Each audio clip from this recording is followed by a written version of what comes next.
So despite the title of the webinar and the important role of renewable energy mini-grids in Africa's agricultural growth, we will also be highlighting the solar irrigation opportunity as well.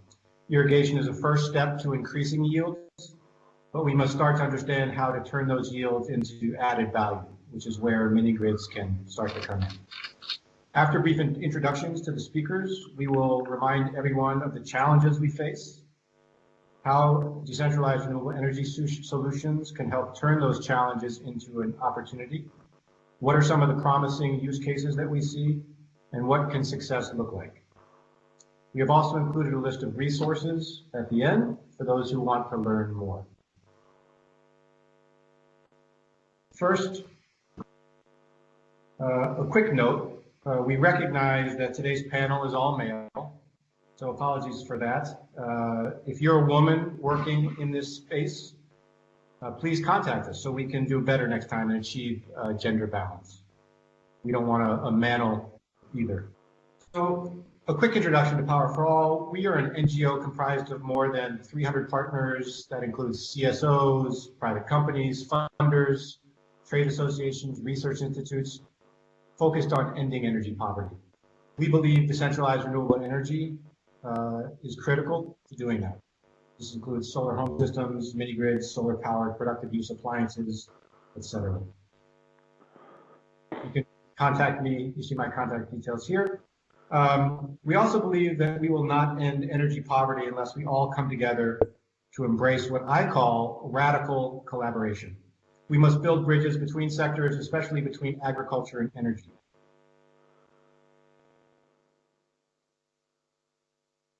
We launched our Powering Agriculture campaign last year to do this. Our goal is to work hand in hand with FAO, AGRA, Mammal Panel, and others in the agricultural sector to help gather the evidence, knowledge, data needed, and ensure that it is being used to inform agricultural policy and related energy system design and investment. We will also be working at the country level, starting in Uganda, and we look forward to working with our partners to expand that work into other countries in East Africa and beyond. If you are interested in working with us and learning more or becoming a partner in Power for All or Powering Agriculture, please feel free to reach out. So a quick introduction to today's speakers. Welcoming remarks will be made by Ousmane Badiane, a native of Senegal. Dr. Bhatia is former African director of the International Food Policy Research Institute, known as IFPRI, and co-chair of the Malabo Montpellier panel.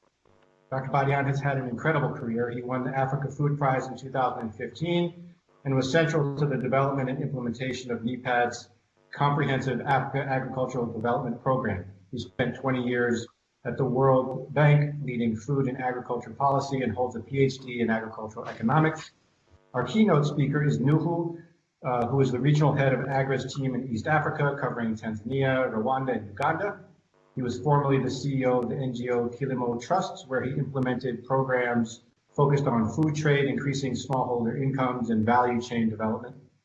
He also has deep expertise in water management and taught for 20 years at Sokoine University of Agriculture in Tanzania, where he served as Dean of the Faculty of Agriculture. Nuhu holds a PhD in agricultural engineering. And lastly, but not least, Roberto Rodolfi is Assistant Director General of the FAO and was assigned this year to follow the World Food Summit and the G20 under the Italian presidency in 2021.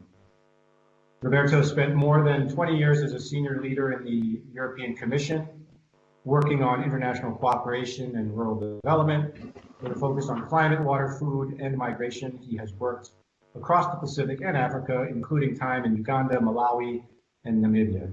Roberto holds a PhD in architectural technology. 3 PhDs, pretty impressive. So with that, we'll be hearing welcoming remarks from Dr. Bhatia. Welcome to everybody to this series of MAMO panel webinars. To those who are joining us for the first time, just a little bit to the background of the work of the Malabo Montpellier panel and the role that the webinars plays in that framework. In terms of a background, the driving thinking behind the work of the Malabo-Montpellier panel is something that many of us are very much familiar with in our work on a day-to-day basis. We have often had the opportunity to talk to leaders in some countries, head of agencies or permanent secretaries or ministers who are grappling with some ideas, some issues they would like to solve. And in the discussion, examples of what one could do would come up. And here or that, one could try this, one could try that. Then you hear them telling you, but who has done that? Where has it worked?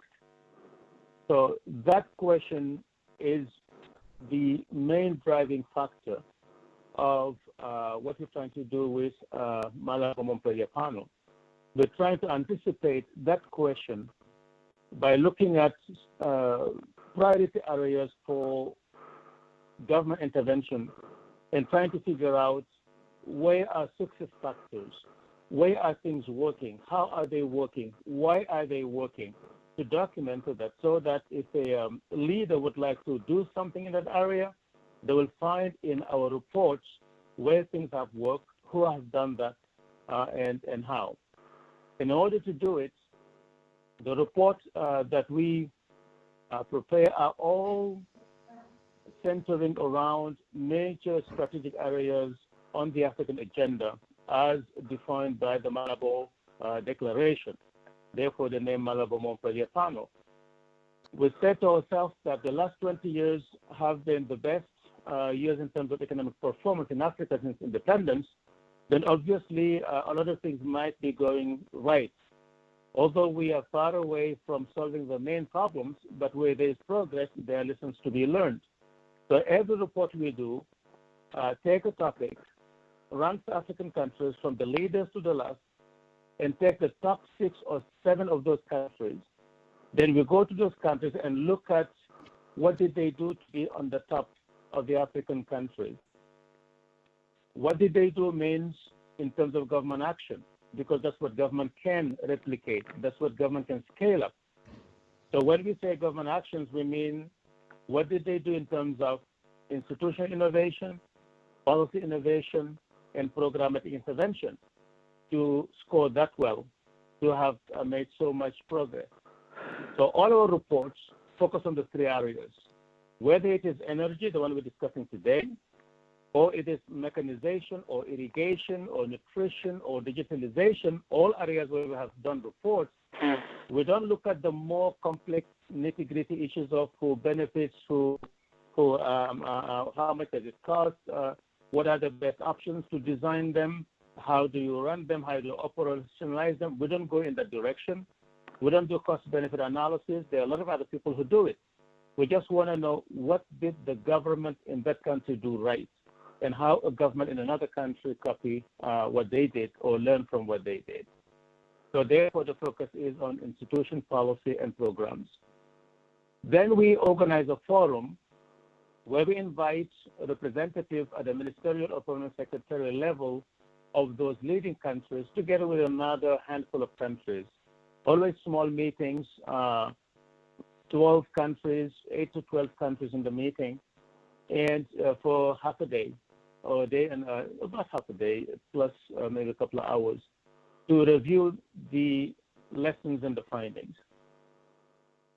So the webinars comes to complement that meeting at ministerial level and the technical reports by opening the debate to a broader audience. The report tends to be very concise, doesn't have all the ingredients of our analysis.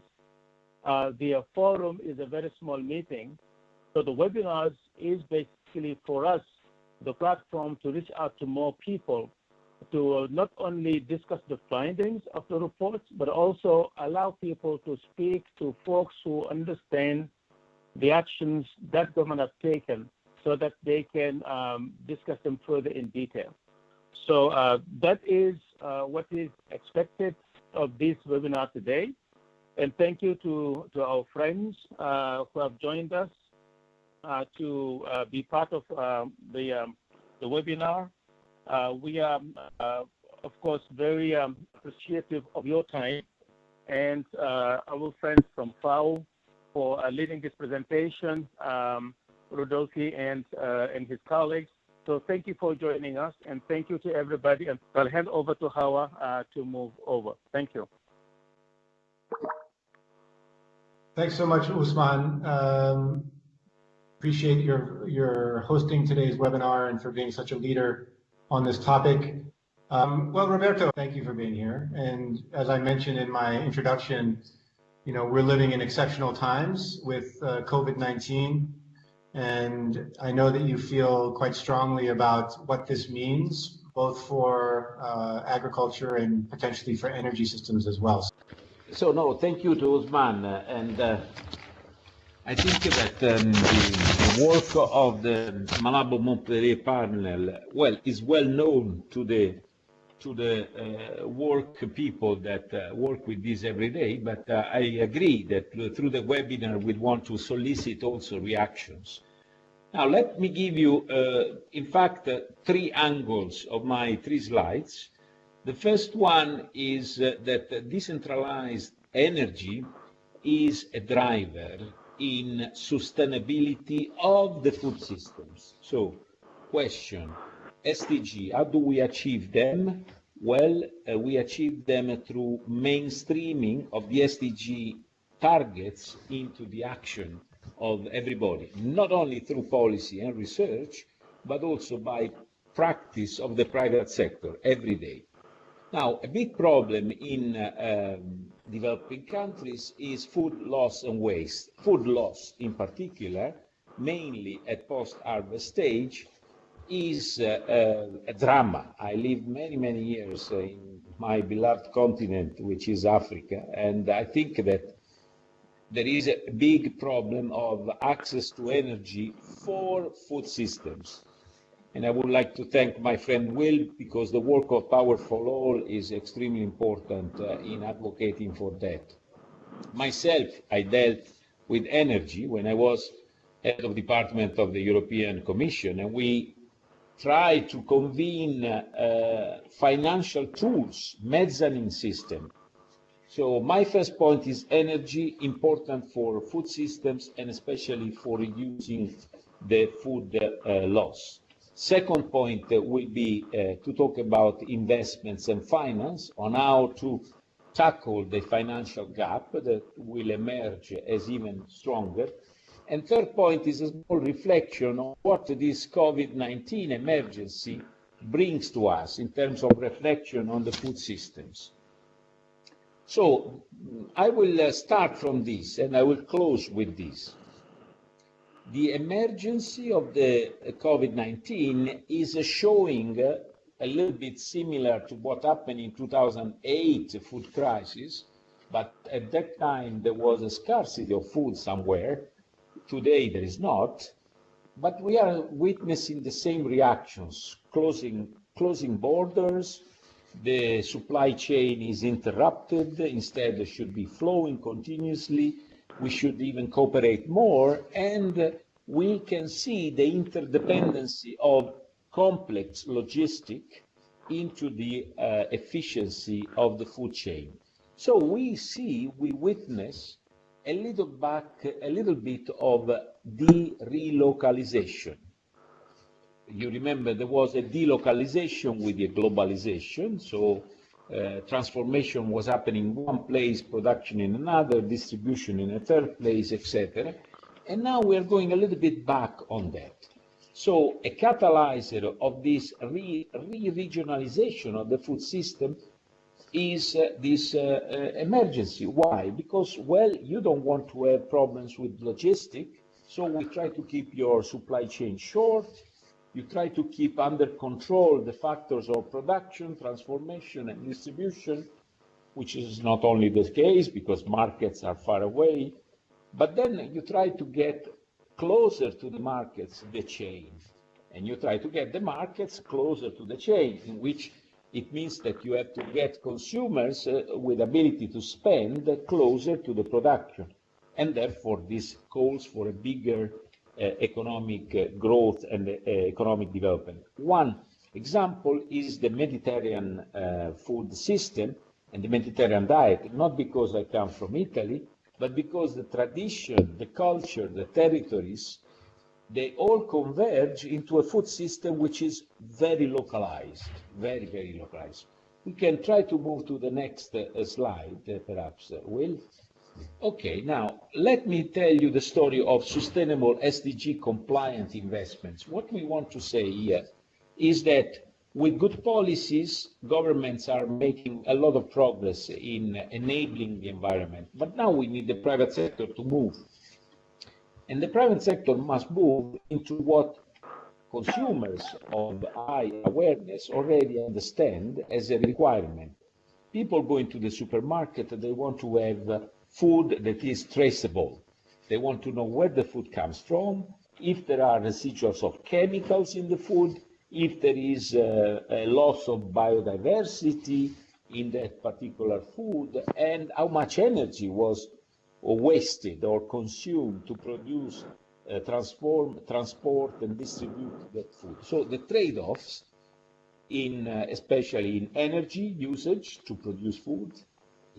When I say produce food, I mean from production, from agriculture to the table, from farm to the fork. And in that value chain, we have to look at the trade-offs on how much energy was gone, how much water was consumed, how much chemicals were introduced, how much biodiversity was used or wasted. And therefore, in this, you would see that consumers are driving the market. Whether or not you have policies in certain mature markets, consumers are already making sure that the shelves in the supermarket are empty where on what they like. And what they like is sustainability, basically.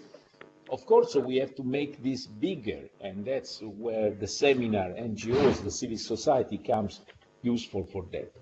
In FAO, we have introduced last year, 2 years ago, I have launched an initiative called Agri Invest, which is running through Africa, where we try to enable solutions for policies which are conducive to investments which are SDG compliant. And that SDG compliance is the incentive for financial incentives, grants, mezzanine loans, guarantees, you name it. Let's move to the next slide. Now, the next slide is about financing. Financing, I come from the European Commission, where I was director of department, and I invented blending, and we proposed blending of finance in several aspects. One of them was Electrify, which was the financial initiative for rural electrification, so providing finance, taking a lot of risk. Because the problem with the financial system is that they don't take risk. So in order to take more risk, you need to have the public guarantees. Now with the reconstruction after the virus, you will see a lot of incentives, financially speaking, if not throughout the public money thrown into the picture, but coordinated actions toward high impact and risk-prone sectors to produce sustainable development in the food systems. This will impact by reducing the cost, increasing efficiency, and catalyzing private capital. Why you need to put incentives for sustainability? Because unfortunately, today, nobody is paying the capital, the natural capital. When you produce an apple with a lot of pesticides and chemicals, you use a lot of natural capital, but we are not taking that into the equation of the price when you sell to the consumer.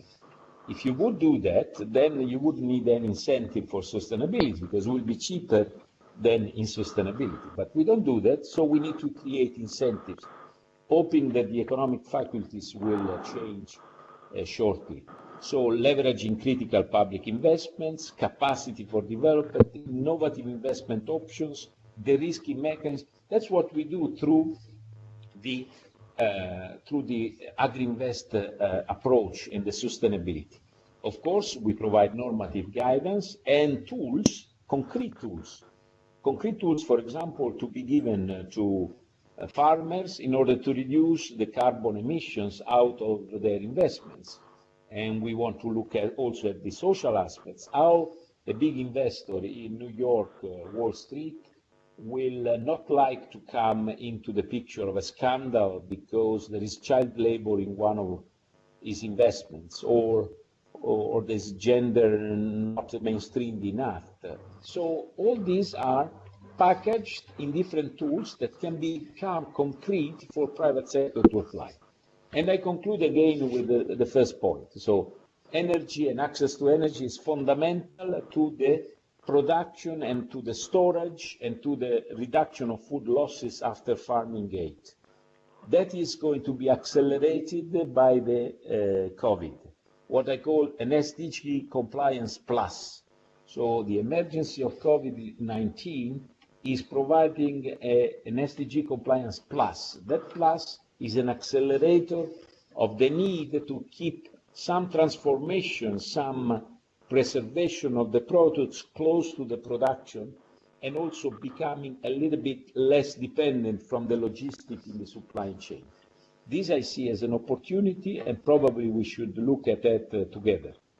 I would, I would like to see the next slide, which is simply the kind of address. Okay, there was an email with my email, which is roberto.ridolfi@fio.org.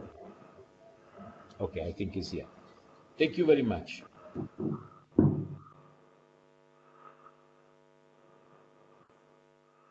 Thank you, Roberto. Great reflections given where we are right now. Much appreciated. So I'm not Professor Nuhu Hatibu, but as I mentioned earlier, he leads East Africa for Agri. He's a very accomplished expert on agriculture, knows, from decades of experience what the key issues are. Agri has these three pillars to the work that it does that are very technical assistance related, part by working to inform policymakers in their capacity to implement the reforms needed to bridge this energy agriculture gap in part, strengthening the ecosystem that is needed to then implement those policies, and then creating the partnerships in order to make all of those things come together, whether it's public or private sector. They also have Agri also has a very strong focus on gender equity. There's obviously a very clear correlation between the livelihoods of women and children in particular and the success of scaling agriculture and the food ecosystem. So all of the work that they do is really seen through that lens, and it informs many of the activities that they're engaged in. As we see here, and I think most of the people on the call know, energy access today is largely a Sub-Saharan Africa problem. There's been a lot of success made in India over the recent years, which was the lion's share of the unelectrified in Asia. Progress is being made in other countries in developing Asia as well. Sub-Saharan Africa is really where we need to make a bigger dent in an accelerated way. And that is one of the reasons why this call is so important, because the link between electrification and scaling agriculture and improving livelihoods is so critical. The potential for economic development is there, but it's not going to rely entirely and solely on electrification to get us there. Electrification is an enabler. Energy is an enabler. It's invisible. It essentially can power the other economic activities that are needed, but it can't be a solution unto its own. Therefore, again, the need to try and break down silos between the energy sector and the agricultural and food sector is critical. We need an integrated approach to development.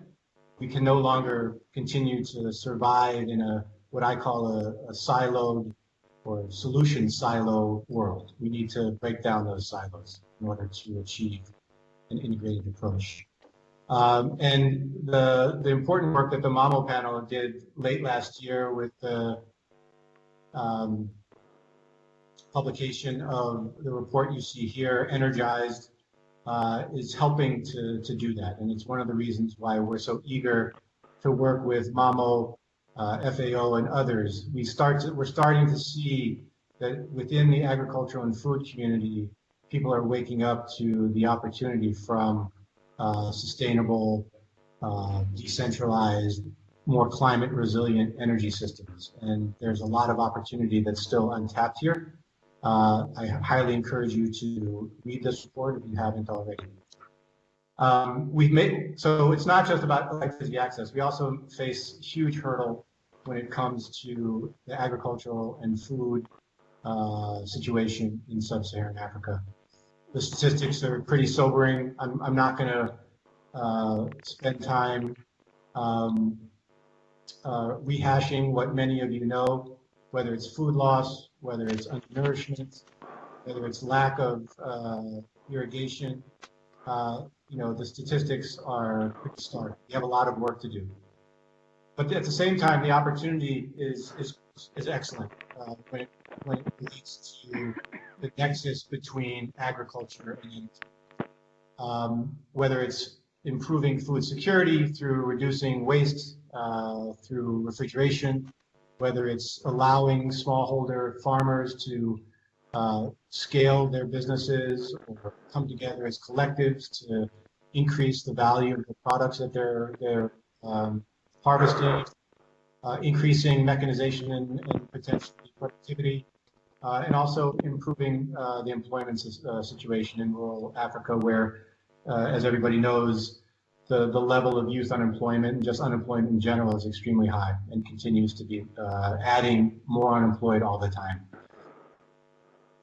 So you'll see here in this slide that we borrowed from Res for Africa, also another organization that's doing very important work on this nexus issue, a more detailed view of all of the potential impacts that renewable energy can have, specifically decentralized renewable energy can have on the agri-food value chain.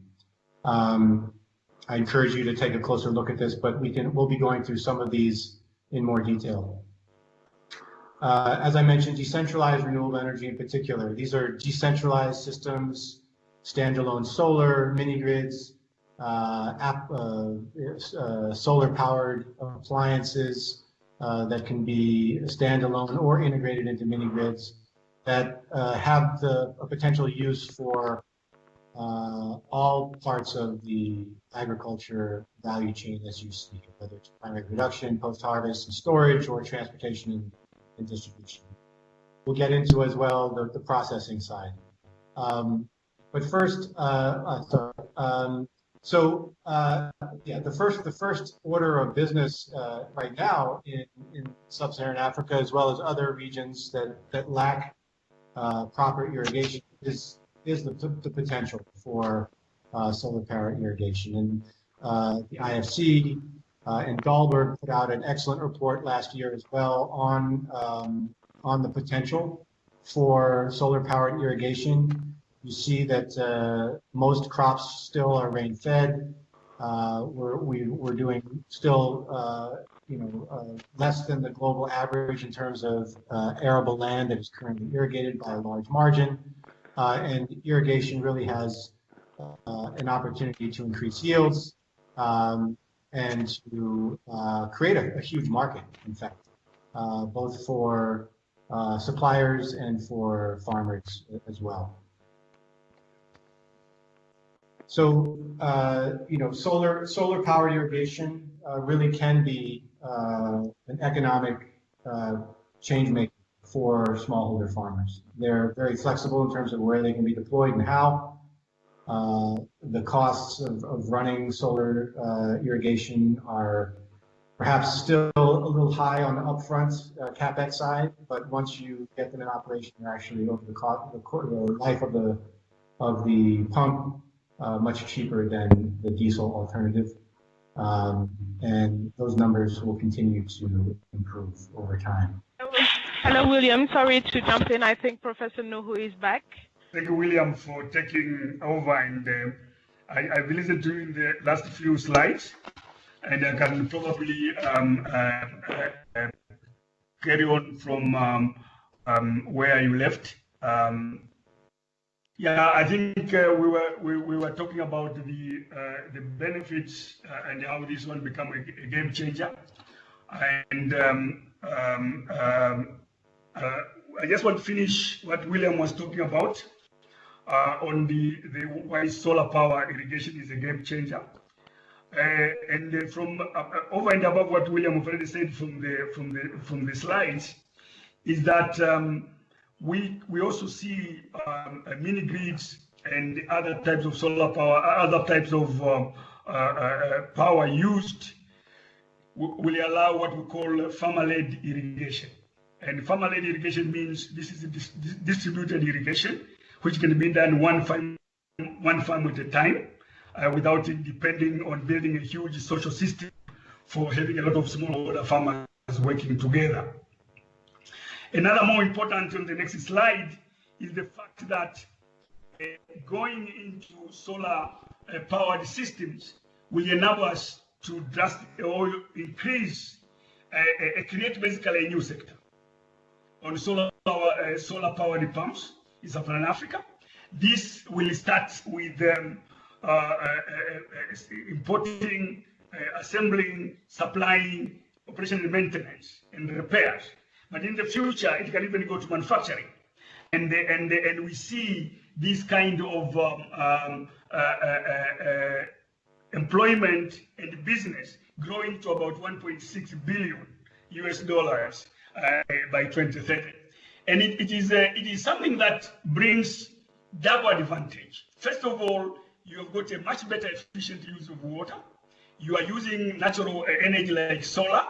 You are enabling distributed small-scale irrigation that reduces the cost of organizing large numbers in schemes, but also you are creating huge employment. And not just employment, but high-tech employment. Now, for me, or for us, this is very, very critical for the youthful population of Africa. We need to have systems that combine creating high-tech jobs as well as improving agricultural productivity. On the next slide, William, please, if you can move, is that solar power is also a major player in building mini grids. Again, there's a lot of other sources of power that you can use for mini grid. You can use wind, you can use small hydro, you can use other renewable energies. But the importance of solar, or the advantage, the superior nature of solar, as I've just said when we were presenting the irrigation aspect, it is availability anywhere. So if you've got that kind of energy being captured, you are able to build mini grids, and we are seeing them in East Africa a lot. The business of selling solar panels is a big business at the moment, and building mini grids is become very, very important. And one key element that is so important is the pay-as-you-go systems that the suppliers of mini grids have developed, because you are dealing with a small community in a small defined area. It's very easy to do pay-as-you-go, so people don't have to pay for the capital up front. And that is a very important aspects of mini grids that we can do in rural areas. On the next slide, what we're talking about is the issue of now going beyond, not just irrigation, but going beyond the farm. But before I say that, I forgot to say something which we did not put on the slides. This is something that we are seeing very exciting, for example, from our country in Rwanda, where they are now starting a collaboration with banks to actually produce solar-powered tractors. Again, is a very important aspect that can also revolutionize farming by increasing the power available on the farm stage. But key, as we said earlier, is also reducing the loss of food in quantity, in value, and in quality after it has been produced. It is now roughly estimated 1.3 billion tons are lost or waste per year. It is about USD 1 trillion. So in Southern Africa and Southeast Asia, is estimated to have 6 to 11 kilograms per year. So what we need is to also use mini grids as well as which, as I said earlier, can have different types of sources of power, but of course solar still remains the most available and the most flexible in agro-processing, in cold storage, in transportation. For example, we've got AgriSol, an organization that is now already starting to produce and supply solar agro-processing machines, e.g. hammer mills, maize shellers, and more. We have got another company called Inspira, which provides solar-powered cold rooms on a pay-as-you-go, as I said earlier, or pay-as-you-store basis. Again, reducing the capital cost requirement for the users. We are also seeing solar freezers and the ice cubes that can be used for storing as well as in transportation boxes. So a lot of issues here that energy is a critical element of value addition, of reduction of losses and waste, and of course leading to bigger returns on the investment on the entire value chain from land preparation all the way to the market. Next slide, we are looking at an example of equipment that is already in use. Next slide, Stephen, please. Yeah, this is an example of hydraulic presses that can be run by mini grids, and the technology has already been improved. You don't need many grid lines to be able to run this anywhere. You can put up a mini grid, and we are already seeing progress of moving to hydraulic oil presses and away from oil expellers, and with the use of these hydraulic presses, which are can be driven by mini grids, you see more than trebling of the output that is coming per hour in terms of revenue that can actually go to the operators. We are seeing a big reduction in the hours operational costs from $2.2 to $0.94, basically cutting it by more than a half. And then we're seeing, more importantly, a change in gross profit, moving from 2.2 kilowatt oil expeller towards a mini grid powered hydraulic oil press. You're actually seeing moving from a loss of $0.38 into a profit of nearly $4. Again, these are really important insights and potentials, especially the last line there.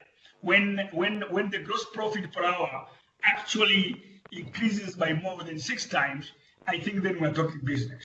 And when you know that you are doing this using a mini grid, and therefore you can actually install it anywhere where you can actually put a mini grid with a different sort of power, then this is a very big opportunity for value addition as well as reduction of food losses along the value chain. Next slide, Stephen, William, please.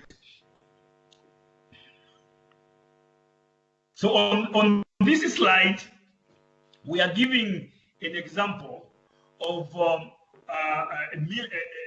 milling. As I said earlier, and we're going to see in a few minutes, we are still far away from actually getting things like solar to do this, but certainly you can do it with mini grids that are driven by different sources of power. So we've got the Mini Grid Innovation Lab, which is now working in developing and manufacturing off-grid electricity mill that is 4 times more efficient than the existing diesel mills. So the same benefits of a diesel we saw earlier, when you shift from diesel pumps for irrigation using underground water systems to solar pumps for the same irrigation, the benefits are huge. This work is also showing, even at milling stage, if you move from diesel to mini-grid driven electricity, then the returns actually becomes 4 times bigger. The efficiency becomes 4 times bigger, and therefore the returns will become even bigger. And what we need to therefore do is to continue this kind of work, to develop awareness, to develop the performance of the technology, and to be able to install them with mini grids with skilled personnel for operating them. This is slide, please.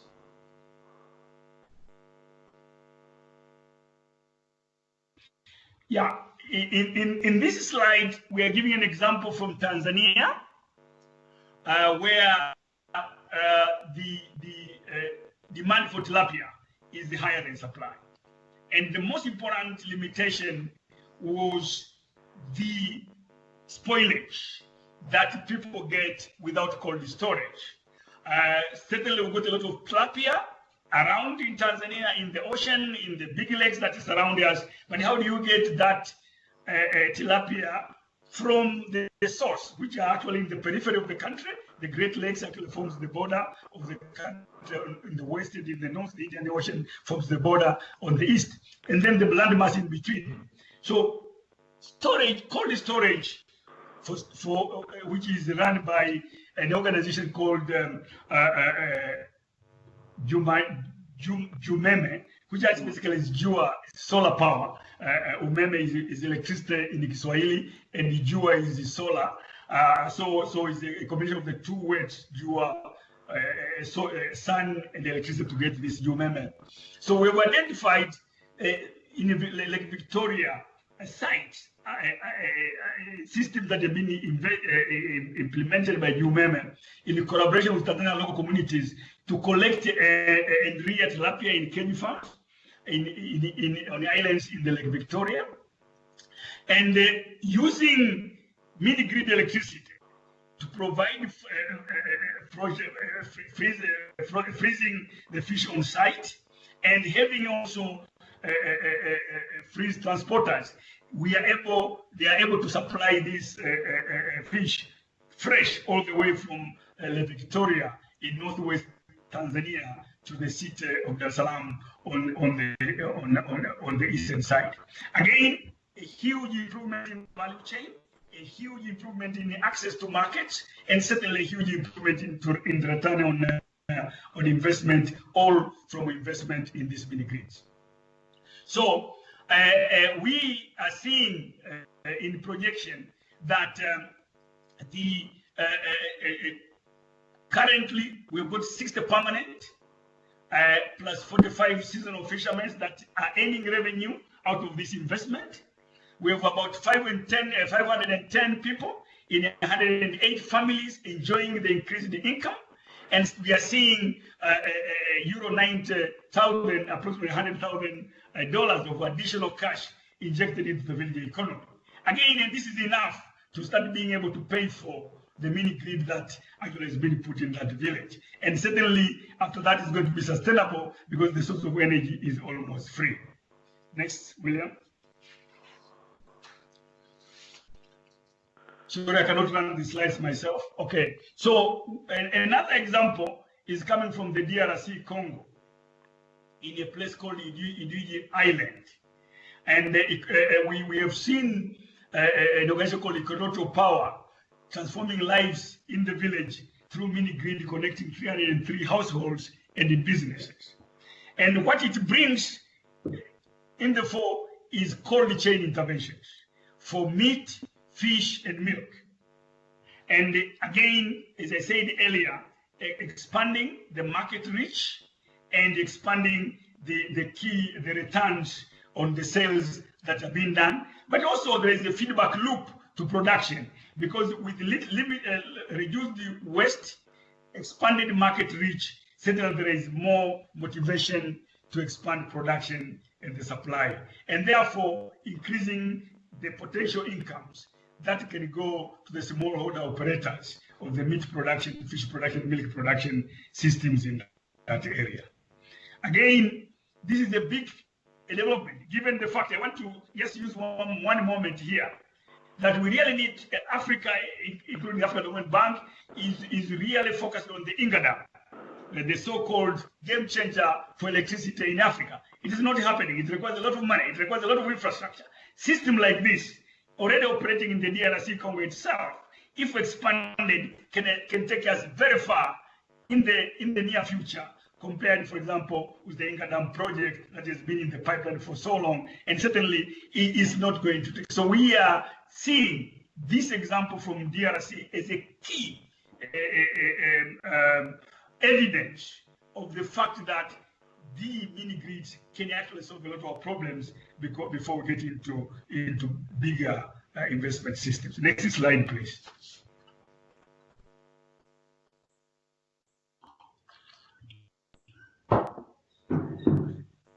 Yeah, can you get to the next? Yes. Okay, so we have a very good presentation here that is looking for the potential of overlaying area where we can use mini grids. There is no power supply of electricity at the moment, and agriculture is still subsistence. So when you look at this map, the green cells represent areas with the largest potential, where standalone solar and other sources of renewable energy can be made dominant, because certainly mini grid is very far from happening, and the agriculture is very backward. So if we use this potential for mini grid, solar powered or otherwise, in these particular areas, the potential returns are quite large. And this kind of identification is not complete yet. I think it needs to be used to influence policies of global investors, public and private, African-wide investors such as the African Development Bank, as well as national, as well as the program of my own organization, Agri, of how to bring together areas that are backward in terms of agricultural systems, but is still having a huge potential for renewable distributed energy. How do we work this together to accelerate the transformation of these areas and that of Africa in total? Next slide, please. So let me conclude.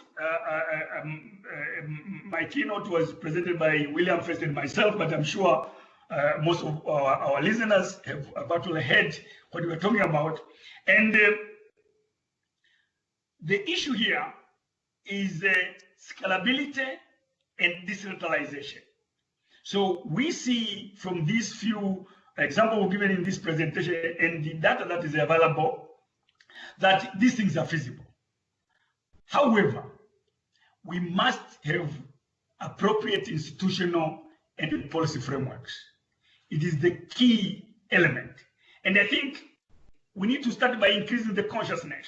And going forward, we'll work on putting comparable assessment of the standard normal energy systems versus this innovative decentralized renewable energy system, so that we can increase the consciousness of the decision makers of where these solutions actually will take us much faster forward in transforming agri-food systems. And for that, we need effective, and that then will drive effective policies and regulations that enable this system to work. Actually, solar power system, for example, is ahead of policies and regulations. We've got a lot of solar panels being sold in Africa for different uses, but very, very little amount of policies and regulations to guide where this is. Of course, we don't need a lot of regulations, but really to make sure that standards are met and improvement are actually happening, and there is a good management of those systems. So policies and regulations are very key, and this is an area where there is a big gap that we really need to work on. But the next area of importance is capacity building and training. And we need to have policies on capacity building. We need to have institutions. But the most important here is a huge opportunity in Africa for manufacturing these systems, for supplying these systems, for installing these systems, for maintaining this system, for repairing these systems. This requires capacity. And this capacity is to be done.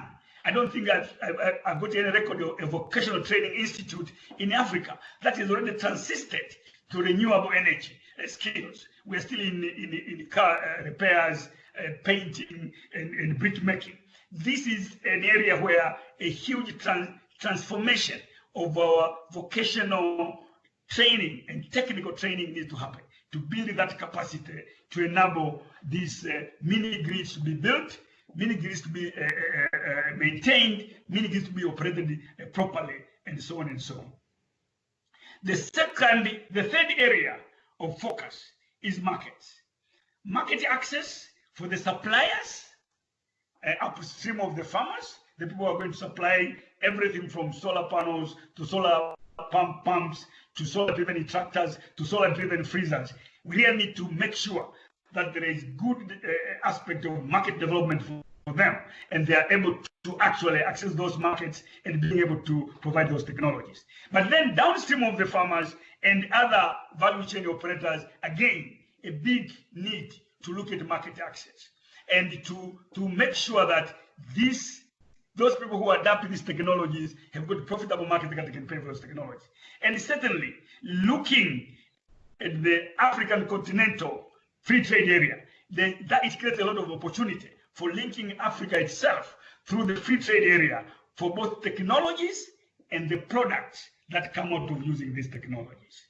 Another area that we need to really think about is building business models. Mini grid is a new thing. How do you run a mini grid beneficially and profitably?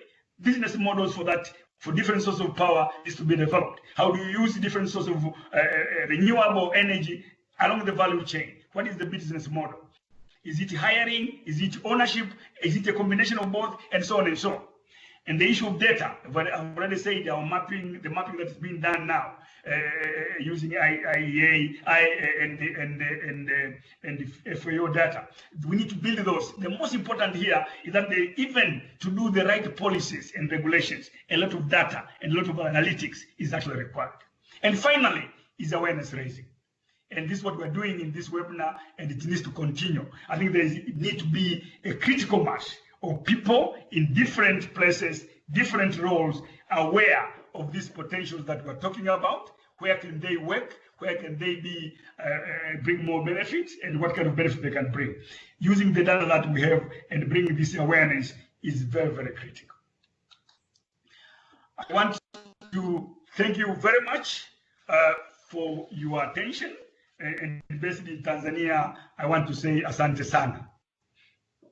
Thanks, Nuhu, for that wonderful presentation. We have as well a Q&A period that we're going to begin right now. We're already receiving questions. Again, as a reminder, if you have additional questions, please put them into the chat section of the Skype, and we will try to do our best to get to all of them. So a few questions, and I'll just kick off with a few.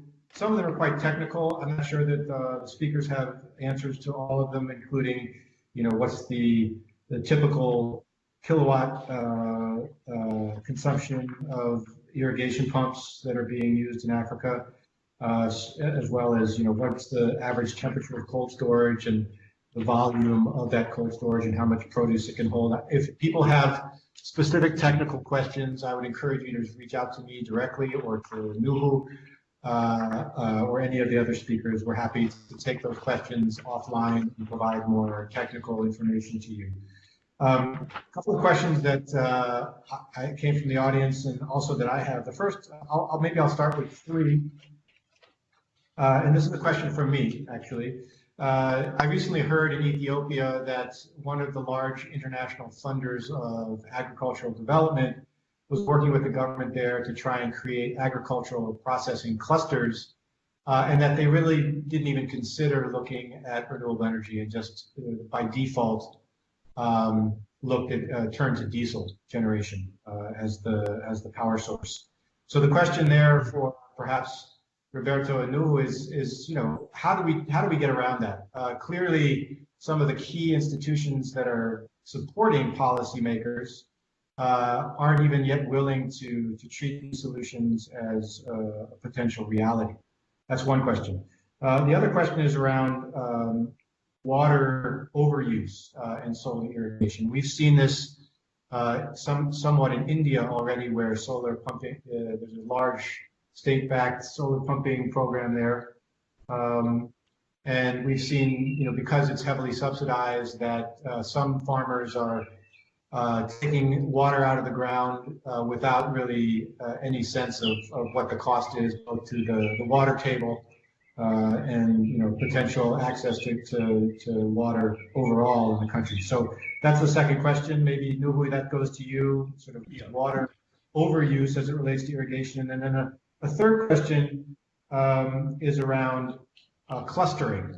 There's been some discussion around the potential for trying to bring different farmer collectives together into clusters where these processing centers can be set up, or cold storage centers can be set up. So that's a question for both Nuhu and Roberto as well, around what they see as the potential for clustering. So 3 questions to start, and then we can take some additional questions after.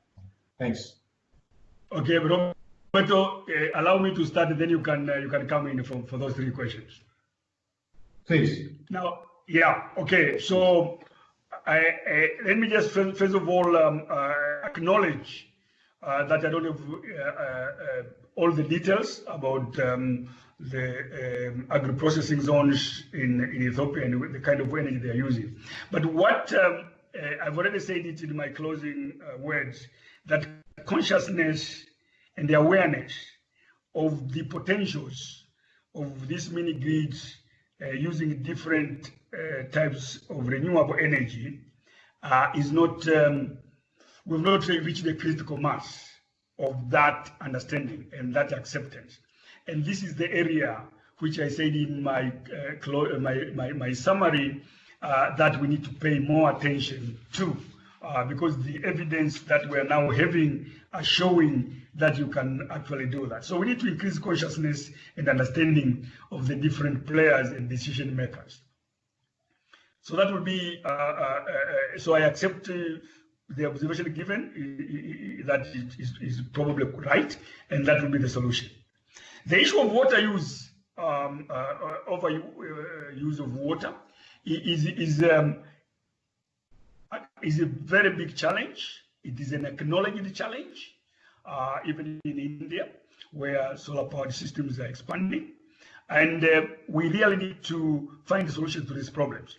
And in India, for example, they've come up with a model for establishing a secondary market for the electricity that is coming from the solar, which then that market is adjusted accordingly to encourage people to sell their electricity either to the mini grid or to the main grid instead of pumping water. That's just one example of some solutions that India is already thinking about. And certainly nothing comes without downsides, and this is certainly one of the downsides, but there are potential solutions as what India is doing, and we need to always be aware of that and keep on searching for solutions to deal with these problems. Now, when you go to a mini grid system in a particular locality, there is also different other uses of electricity, which then you can change the costing from time to time of how much goes where, and that then enables you to move incentive from pumping water to maybe incentive for cold storage and processing, and again controlling overdraft of water that way. The last question was in the issue of clustering. Certainly, as I said earlier, when you look at the distributed source of energy, you can do things at individual level But in many cases, especially when you go to mini-grid systems that are actually having a one supplier for a group of people, there is a need to do the kind of clustering that is being talked about here. So I didn't really get what was the question, or whether was it how to do clustering, or whether clustering is necessary or not. I didn't get the question correct. Maybe that question will be repeated. Yeah, no, it's just really the question is around what's the potential for clustering. I think there's discussion about whether I think there's efforts underway in Ethiopia and elsewhere by some of the development banks and other funders to try and see if that's what the potential is for clustering. And I was curious what the point of view was from the speakers. Yeah, no, clustering is certainly I think we need to understand that decentralization and distributed systems need to be able to go down to individual ownership and individual operations. But certainly, certain systems can be clustered through hiring out services. And there's a lot of mini grid operators that basically are selling electricity. And that is the type of clustering that we're talking about. So for me, clustering that is driven by higher services, commercially driven higher services, for me, that would be the most important, the basic clustering that we should aim for. But certainly they're important. Well, let me chip in on these questions, Will, and thank you, Nu, for your comprehensive presentation. Now, it happens that before dealing with agriculture, I did a lot of energy, and in fact, I pumped some 4.5 billion euros into energy development, especially in Africa. And we faced the question of mini-grids and decentralized solutions, and we found that that was essential to provide this decentralized solution. So number one, there is no doubt that we must push the accelerator. As we speak, unfortunately, today, the market is such that centralized production systems are much, much cheaper than small mini-grids. And in terms of amount of the cost, this represents a barrier for investors.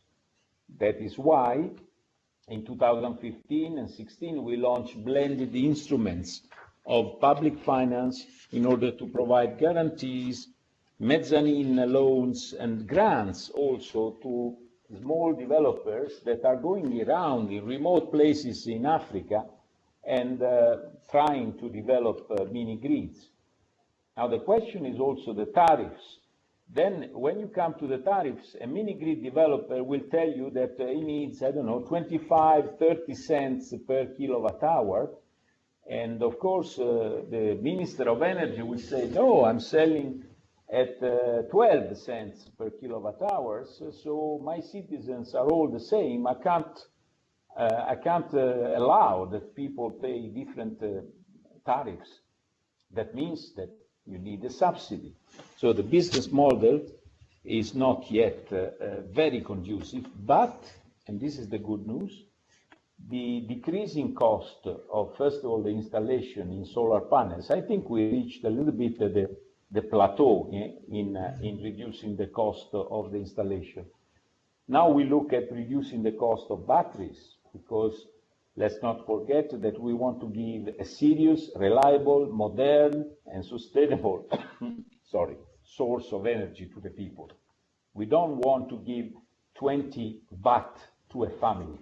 We want to give at least 500, 600, 800 watt. That's why mini grids are better than solar home systems, where you don't have the capacity to allow for economic activities. If you have a certain threshold of power, you can trigger economic activities in a village. And of course, agriculture and agri-food processing is the first economic activities that we must think of.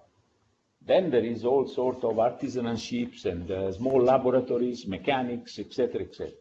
So this is the first point, that I think if you look at clustering and you think at clustering different sectors in order to justify the installation, I totally agree with you. We have to look at a village in terms of energrow. Energrow is a concept where you look at provision of energy as an enabler of different initiatives and different activities which will produce economic return and therefore justify and make it sustainable, the provision of energy.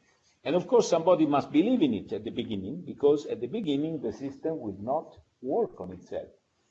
You need incentives, you need guarantees, you need subsidies on tariffs, you need a lot of stuff. And in many countries, this is happening. I was ambassador of the EU in Uganda, and President Museveni, then I was ambassador there 2010 to 2013. At that time already, there were schemes to feed in tariffs and to provide certain solutions for this kind of energy solution. Let me conclude with the water.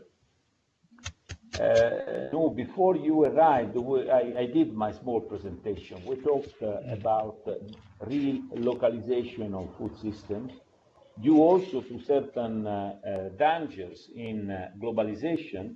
One of them is the coronavirus.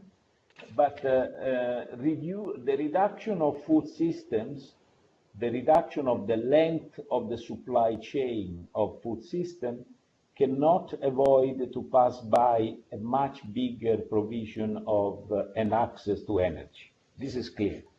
So in order to do that, you will then get markets closer to production centers, and we will get production centers closer to market by simply coupling the first transformation of the food systems very close to the farm, if not in the farm itself. And that will then allow to go, and I talk about farms, but I could talk about fisheries. You made the example of Lake Victoria. I have personal experiences of concessions for solar installations in the islands, the Ugandan islands in Lake Victoria, but it's the same for Tanzania and Kenya. That is a very big problem. You will never get the grid into the islands of Lake Victoria. And you cannot wait 10, 15 years. You need energy today, now. And the only approach is mini-grid, of course. So I'm very much with you. There is the question of clustering. There is the question of tariffs, and the business models are not yet perfect on that. And therefore, you need to cluster in order to have a better business model.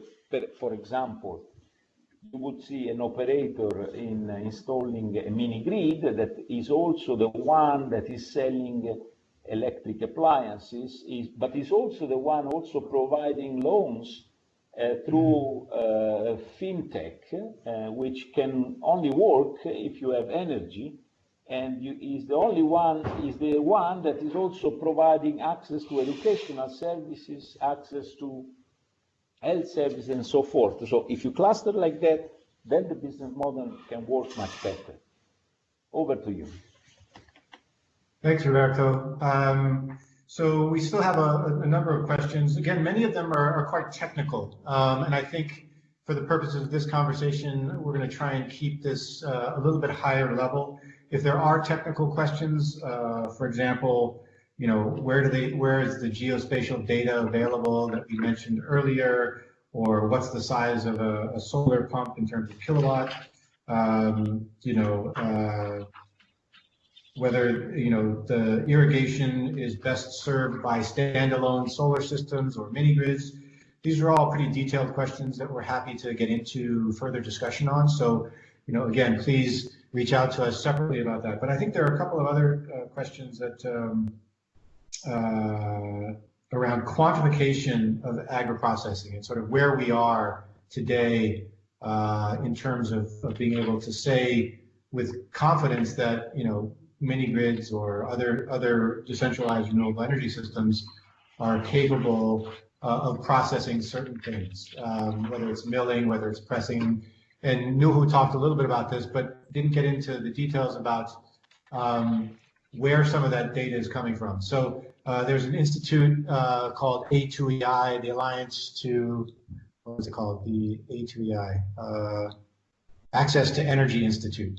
And they do research that they make publicly available. And they're the ones who've sort of identified, looked at 10 different agro-processing applications and have identified, if you go back to one of the earlier slides, they've identified 4 that they think have the greatest potential. And they're going to continue to look into that and publish a paper in May that quantifies that for the first time.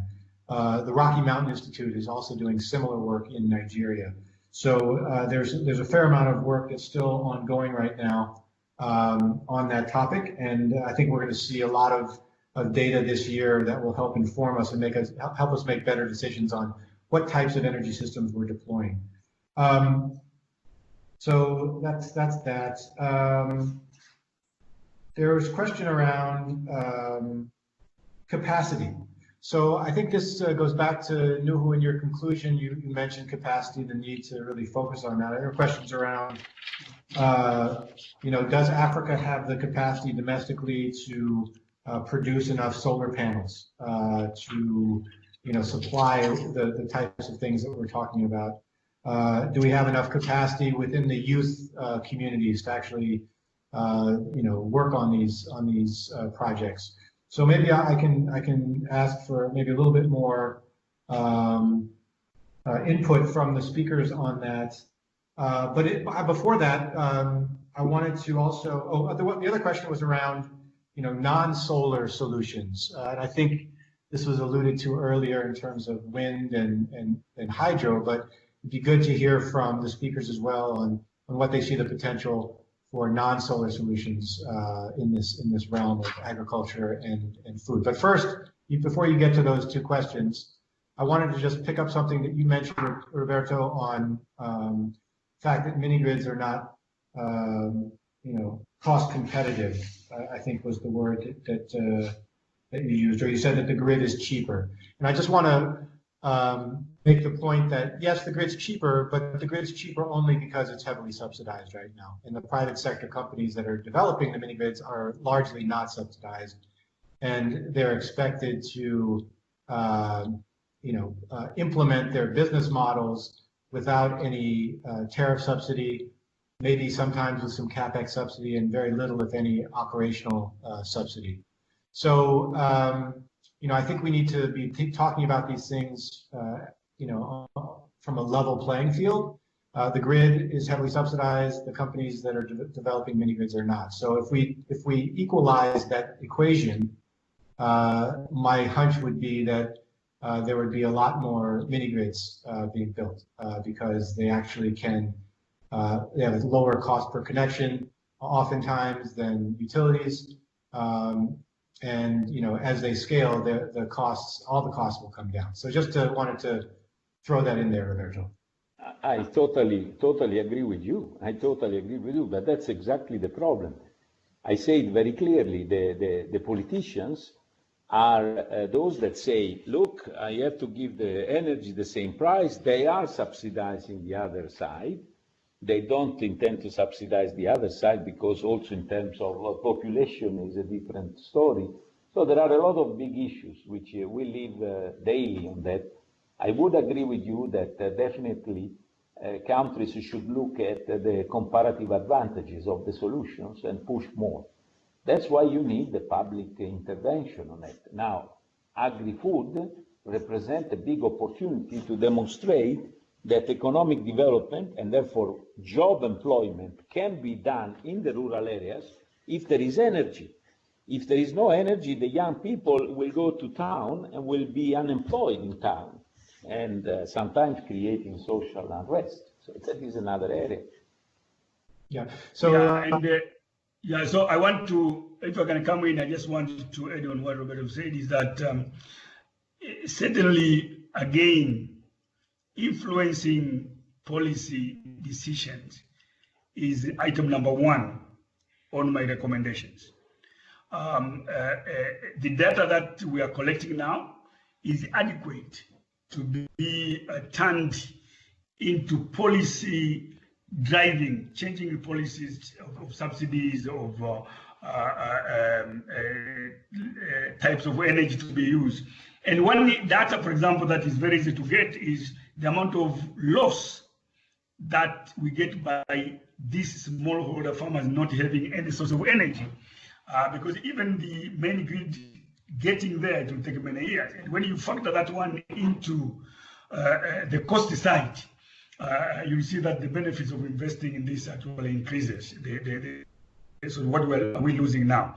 But certainly that's why we're saying what we're missing now is the right policies, the right rural energy policies, the right agricultural energy policies. And we have to use the evidence that we've got to build a momentum and a push towards the correct measures. Because people just do the thing that they are used to. So we really need to bring this evidence and these policy areas of policy change that are required up front for discussion.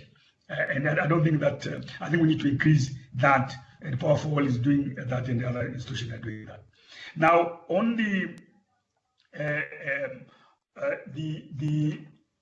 there was a question of non-solar solutions in mini-grid. Certainly, at the moment, there are other, even hydro, small rivers are going to be used for mini-grid solar power. Biomass can be used for mini-grid. But the issue is when you look at the trajectory of cost of energy, these continue to be high-cost energy solutions compared to solar. That's why our examples have been based a lot on solar, because of the availability of the solar energy in a much easier way. But certainly we think other solutions can also grow into bear. There was a third question, William, can you remind me that question? It was around capacity. Yeah, okay. That again is one of my favorite area of focus.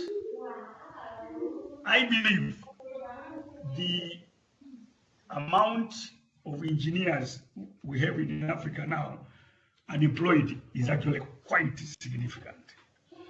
Turning these people into capacity that can work on these systems can be as a starting point. But again, you'll see in my recommendations, I put it up as a second area of focus. We cannot just wish that these things will happen. We have to acknowledge that they need capacity building. We have to acknowledge that one biggest area of investment of all African government is in education. And the issue again is to take a percent of that investment to go into building skill set, technical and business skill set for these systems. So I'll say, I think we've got adequate capacity to start the process, but it requires a lot of investment in building it going forward.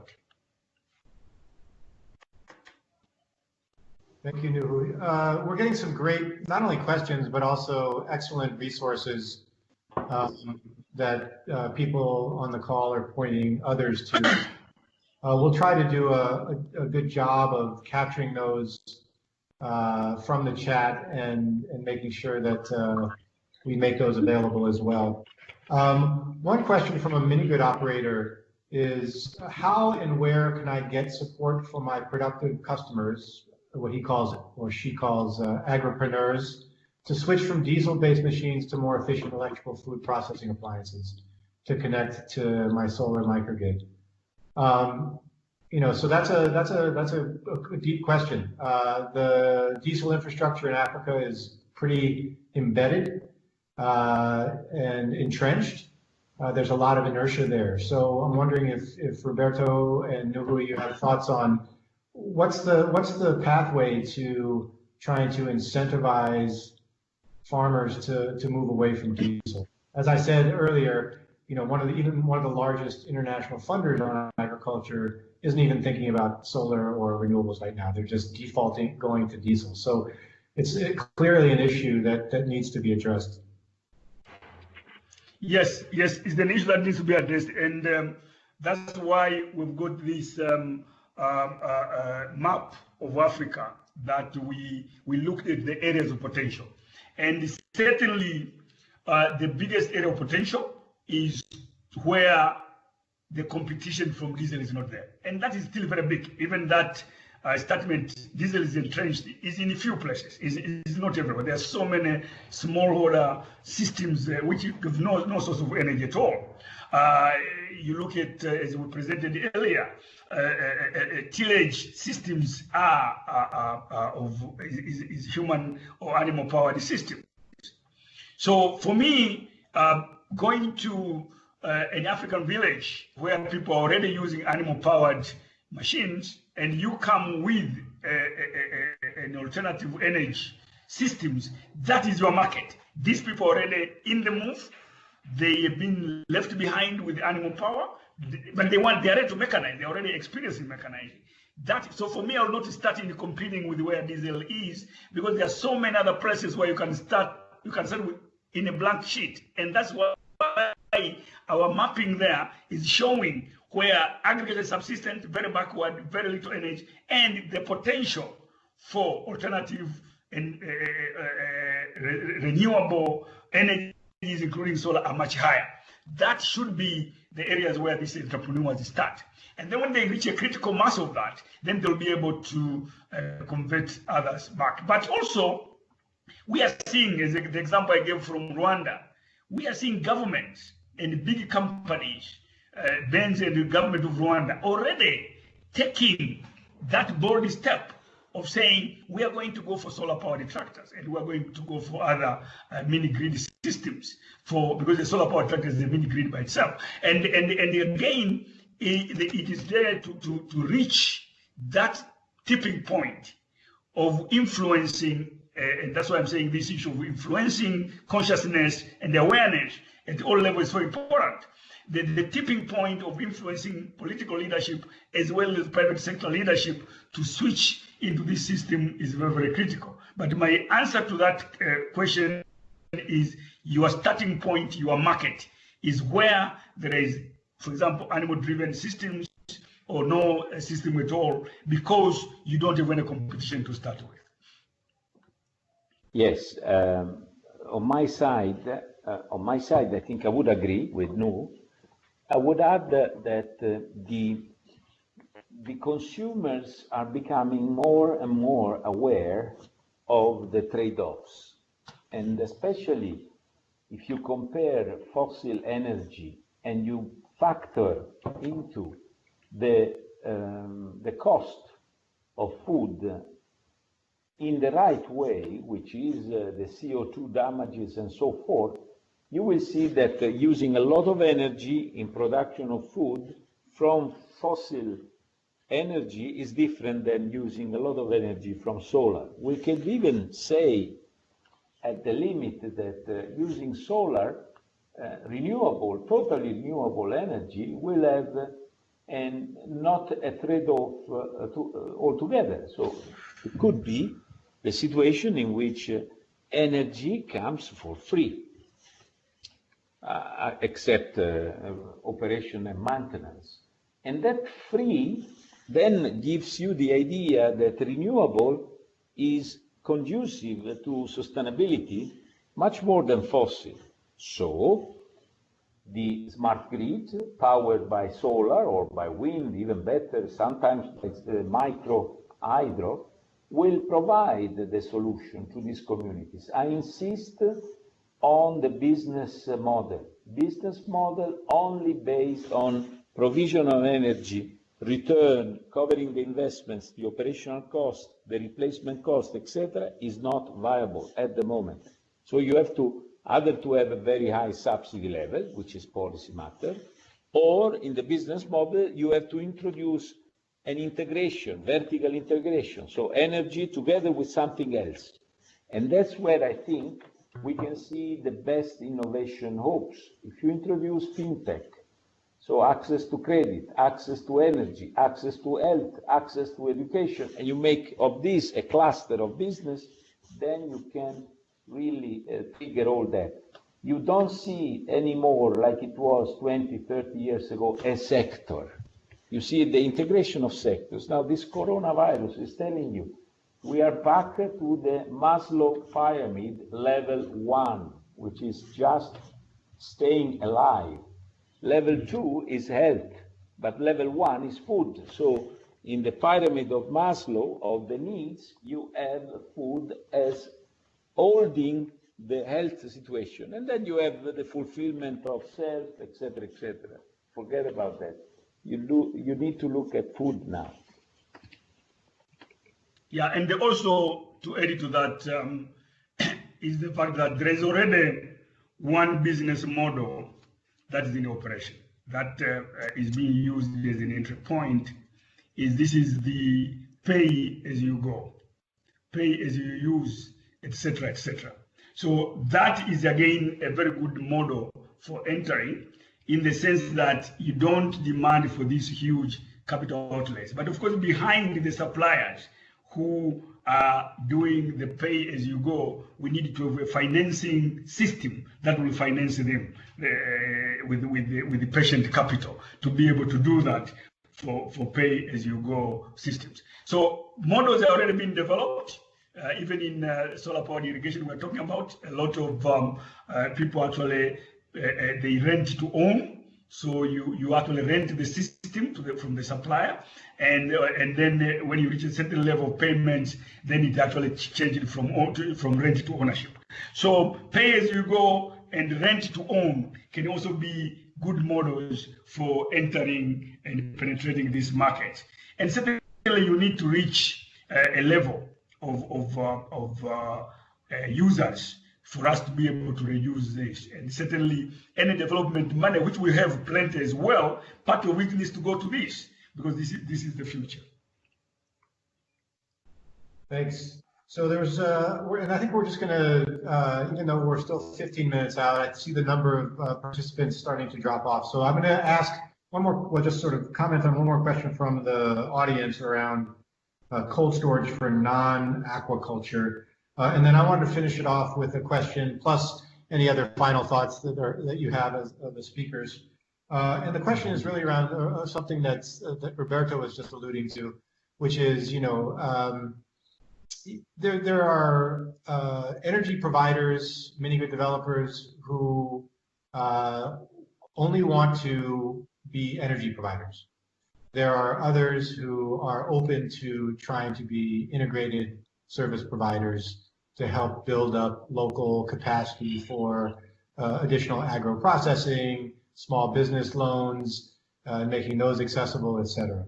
So there seems to be, a little bit of a difference in approach amongst the energy sector. But I think what this points to is the fact that there's still a gap that needs to be filled from the agriculture and food side, which is there are not enough people who are connecting to the energy entrepreneurs and energy providers here from the ag and food side. And how do we strengthen the linkage between the ag entrepreneurs and the energy entrepreneurs, so that the energy guys are not stuck with having to do something that's not their core competency, which is, delivering electricity. Helping to scale agriculture and food is not their core competency. So this is a question for both Roberto and Nuhu. And then once you've answered that, we'll move to any final last thoughts that you want to communicate. Thanks. Yeah, thank you. Roberto, you can start, then I'll come after you. Okay, let me start. It's true, there are still energy providers that want to be only energy providers. But in terms of business people, you look more and more at integration, because for the fragility of the consumer base, Nuhu mentioned the pay-as-you-go. Yes, that is, of course, a very good approach, but alone still is not enough. I remember already when I was in Namibia in 1999, I was in Namibia. We were also operating with the prepaid meters and pay-as-you-go. But today, I think we want to stress that the integration with agriculture and food processing. Irrigation is good, storage is good, cool chains is good, transform a first degree of packaging, a first degree of preparing the goods for the markets. And so, in a way, we have ideally tried to get the markets closer to the production site, and the production sites closer to the markets, in order for the decentralized actors to be self-reliant. If I have a mini grid, I can try to operate, but still one day this mini grid will be smart connected with other 1,000 mini grids, and collectively we will feed the system. We have the technology to do that.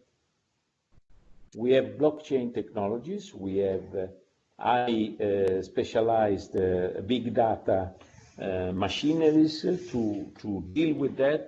We do have the capacity to analyze the demands in different sectors in different areas. So I think we can manage to do that. What is the way forward is difficult to say. For policymakers, definitely they have to look at their national determined contributions to climate change. So governments will look at that and will say, okay, I need to move into that. And I need to tell my private people, my private investors, to move into that.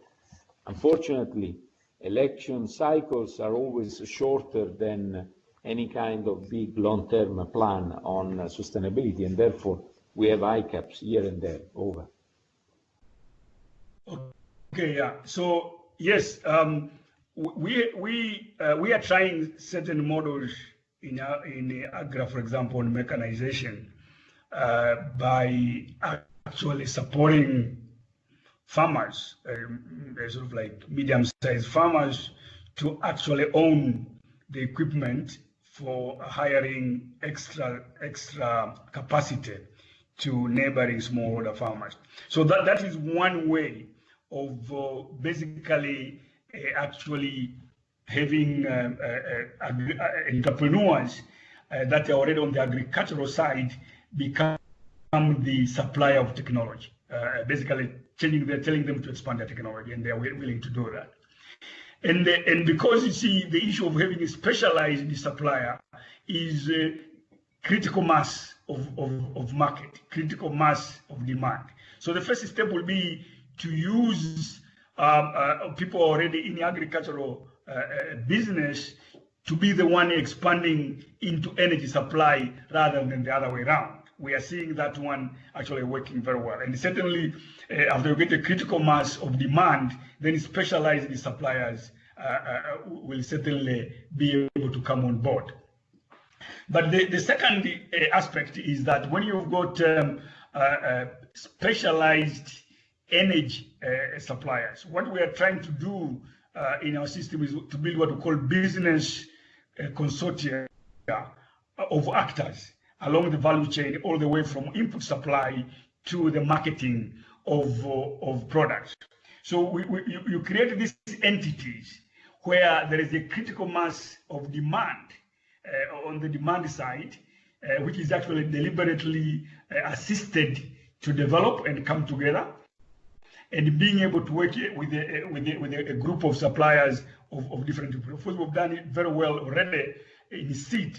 So we are very advanced, and we can use that model which we used to support the growth of medium-scale seed companies by supporting them in building the demand side in terms of demonstrations of the farmers and so on, and also supporting those companies technically, and then bring the two. So they become specialist supplier of those inputs, but it is because the market size was developed. I'm proposing the same thing here, that there must be a development work on the demand side to increase the number of users so as to support these specialized service providers. And the model we've developed within Agri for seed and to some extent for blended fertilizers, I think can actually be used here. The idea is to expand. And what we have got as a feedback recently from suppliers of technologies is that if this development work can create a 20% demand in a particular locality, then actually the specialist supplier take over, even actually reaching the rest of the market. So that is the kind of model that we have tested, and I think it can be used as well in getting renewable energy to be taken up, growing the SMEs that supply those services by being leading from the front in developing demand for those technologies and services. Thank you, Nuhu. So there's one comment in particular I want to read just because I want to be transparent that not everybody thought that we were, changing the world on this webinar. Brian Heap wrote, "No new ideas here, need to integrate with health, food security, environmental and social democracy concerns, not just ag and energy silos." And yes, agreed. But that's also a huge task unto itself. I think there's also another good question from Georgia Badelt.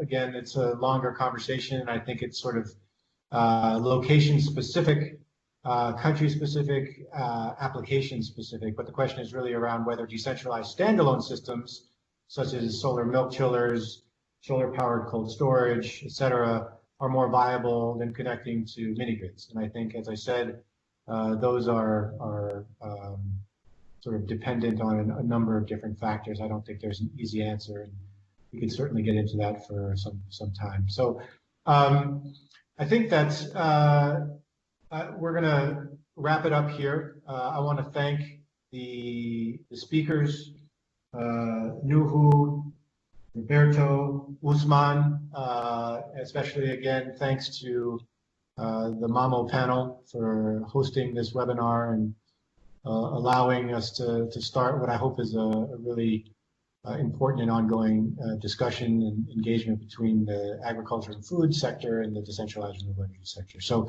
I don't know if you have any final words that you wanted to say about ongoing webinars, but let me turn it over to you, if that's okay. Okay, thank you for giving me the floor. I think I'll pass the floor to Catherine, who would like to say some concluding remarks.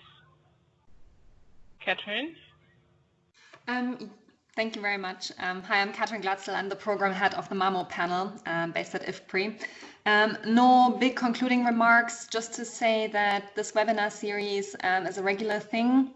So we will be advertising for the next webinars through our website and social media. We'll be covering a variety of topics from previous reports, but also so that's irrigation, mechanization, nutrition, digital agriculture, but also going forward, we'll be looking at livestock. So yeah, please keep informed and up to date through our website and social media channels. And it's been great to have such a lively discussion, and thanks so much to all the presenters. Very good. Thank you for inviting me.